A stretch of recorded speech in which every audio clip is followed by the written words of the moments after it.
Item 14 is consider approval to obtain financial options. If you remember, we didn't last year have a bus purchase, but 3 years ago we did, and we had to finance it. We bought 3, and we had them financed. We paid them out one at a time, once a year, and that's what I'm recommending to you, the board, to do again this time. And that was, the financing was local last time, and I hope it is again next time. Crockett State Bank, I think, financed it this past time, or last time we did this. So I would recommend, what you're doing here is giving us a chance to obtain financial options for the different financial sources for the school buses. Ms. Kennedy. I move to approve obtaining financial options for the different financial sources for the purchase of 2 school buses. It's been moved and seconded that we obtain financial options from different financial sources for the purchase of 2 school buses. Are there any questions? Yes, ma'am. As it stands right now, Dr. Moore, how many fleet of buses do we have right now before the purchase of 2? We usually run, I think we run about 16. 16. And if you remember, we can get Bruce to come, but we had a listing of those buses and how many miles they had on them. And when I first came here, we were really bad, and we're still not good because of our financial condition. We weren't able to continue the system of putting them in. I think when we first looked at it, we really need to go about 2 a year to get ourselves back within a 10-year gap. Most people, after 10 years, you just really don't need to have them out there on the routes like we do sometimes. Yeah, about 16 to cover the district. Right. So you take about 8-year swing, and the time you do it, it comes out about 10 years. Anyone? All in favor? How's this? Number 14 accepted. And this will come back to y'all, of course. All this is just giving us a chance to go out there and get something right. Get some numbers. The next one is our federal grant. Item 15. Right. Okay. Right. In other words, consider the memorandum of agreement between Crockett ISD and the Greater East Texas Community Action Program on Head Start. And what this is, we've had this before. We worked with Head Start on bringing some of their kids over. If we have an area, we're going to allow them to even teach in our building this time. And this will help us out by gaining numbers of kids that we can use to gain money with through our finances down in Austin. And so I would recommend to you at this time approval. And if you got any other technical things, I'm sure Ms. Viola can give you an answer. But basically, that's in a nutshell. We're trying to gain kids. We're trying to gain money. And by doing this, this will allow us to gain some extra money. We'll be able to count these kids on our ADA. All right. But it helps the kids, too. And the kids will be in school, because right now they're all, see, because we only have half a day pre-K, Right. a lot of our kids that would potentially go to pre-K are going to Head Start because they have an all-day program. Right. And by letting them come to the school, Dr. Moore's allowed us to let them actually be in the building, and so we'll just kind of swap kids. So for sure we're doing 40, we're going to do up to 80 kids if from Head Start coming here. So we're trying to get every 3 and 4 that's eligible to be in school, Crockett Public School, and we'll house them on actually the early childhood campus, and we'll get to then have those on Crockett's ADA. So some of the kids we've lost will get back. They also go into our feeding program. They'll be in our feeding. They'll get the breakfast, the lunch, and the snack, just like Crockett ISD kids, because they're technically enrolled, so they'll get that. And Crockett ISD gets the reimbursable money for that too. So. Plus, it helps Head Start because they have a long waiting Right, list. and they have a waiting list now because they got a lot of our 4-year-olds, and so we're going to kind of take that off. That allows them to have more 3s that they're turning away right now. So it's been really nice to get to work with them a little bit. And the students would also be familiar with the campus and the arrangement Right. for their following year. Oh yeah, it'll be really great because they'll get to do, like I said, even the Head Start kids. Head Start provides their own teacher and an aide. All we're doing is really giving them the classroom. They'll even bring their own furniture if we need them to. I mean, they'll bring everything if you know. I think we have enough to let them use our furniture, and then we'll just have a partner that we will have to hire because we'll have 40 more kids, or move around if there's a problem. But we'll have a Crockett ISD teacher for the afternoon or the morning class, depending on how it, it works back and forth. And so those kids will actually get the benefit of being in school all day. They're just dual enrolled. They're enrolled with Head Start and they're enrolled with Crockett. Now those kids won't pay at all because they're really only with me technically half a day.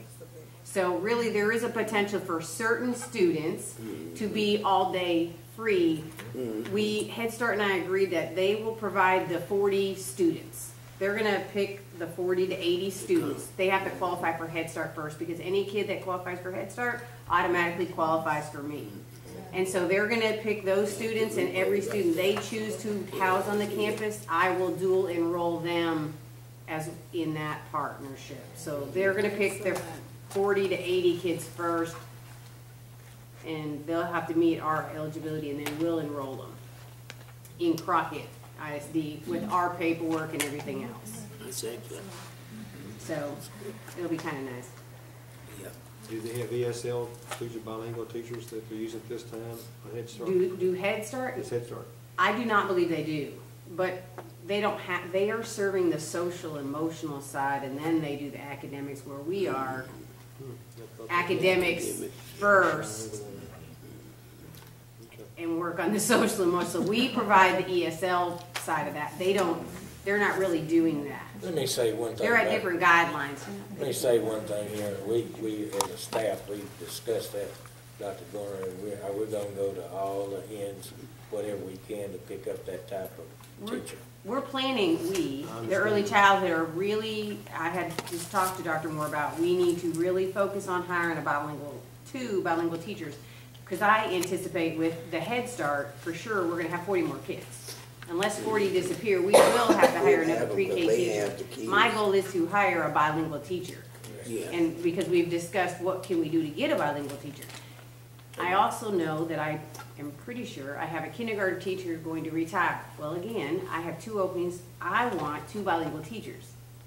We, as a district, are just gonna have to try to search out, and I've talked to Region 6 already about getting some people. There's somebody who used to work for me at the elementary that's taken their test in April, so I'm hoping, to get somebody who can help us out with that bilingual Miss Julie and side. I have also discussed this is not just a early childhood problem, it's Sure. a problem that's already in the elementary, moving to junior high, and then we'll be in high school before it's all over.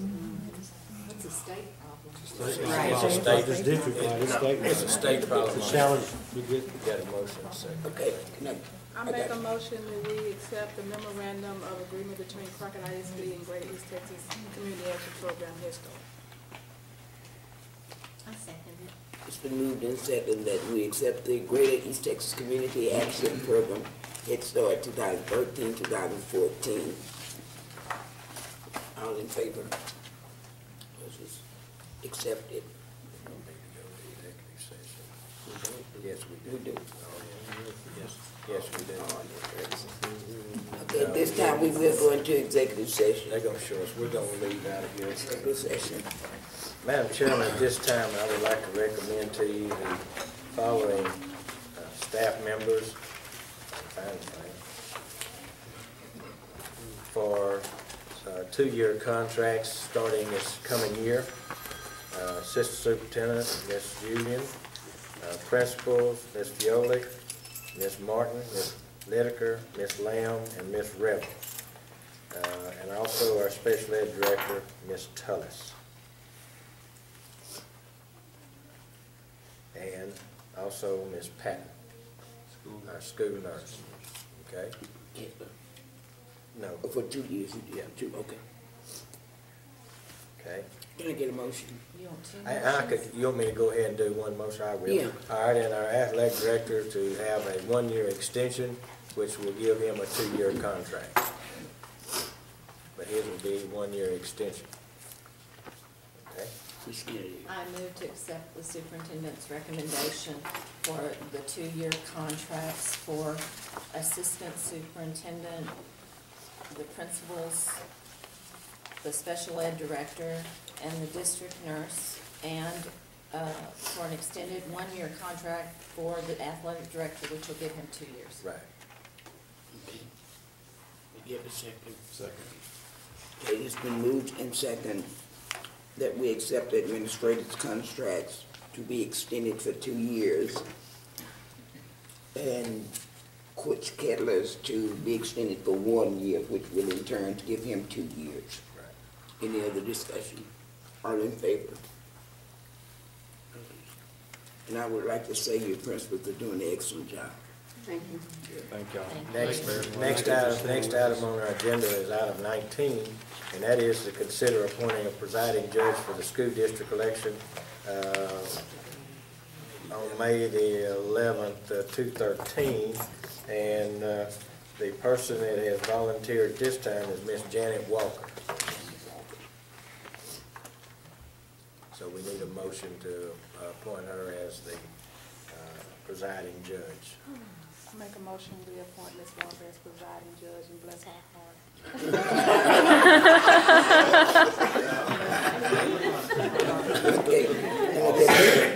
And ditto on that bless her heart. Woo! She's doubly blessed.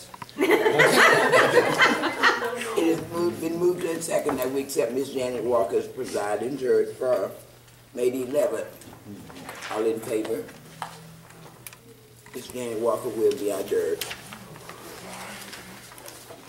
If nothing else, I second. Consider